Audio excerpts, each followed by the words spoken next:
Naa niya ang mga hiyas sa usa ka bata. Ako si Aiko Melin E. Bagalanon, 11 years old. Nagpuyo sa Purok Piña, Gunusan Mulabe, Zamboanga del Sur. Si Aiko hinoon sa balay kanang mumata na siya sayo kay aron maka sayo og andam para muani sa eskwelahan alas 6 pa. Diri sa balay, tabang ko sa mga buluhaton sa panimalay. Sabi na ng manilhig, manilo sa balay, manghugas, ug maglungag aron makatabang ko sa akong mga ginikanan. Sa pagsugod pa lang yun ana sa preschool niya, hatagan lang ko na siya og kanang sunanan siyang pangalan. Bitaw, siya ra ang magsulat, makuha na niya. Then, wag yun po ko yung naghagaw ana og tuon og basa kay preschool pa lang, kamauna na siya mubasa.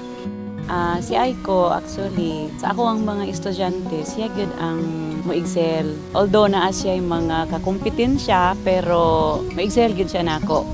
Musunod gyud mi sa mga ginasugo ug gipabuhat sa among maestrang. Studious yun siya.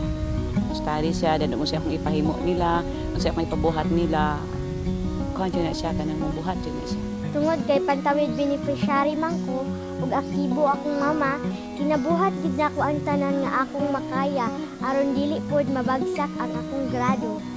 Si Aiko Melin Bagalanon, mao ang valedictorian sa school year 2013-2014 diri sa Gunusan Elementary School. Dili ko mo absent, bahalag na ay mga okasyon dira. Basta kay mo eskwela lang yun ko. Hindi ko magkating classes, then magtuon kog tarong.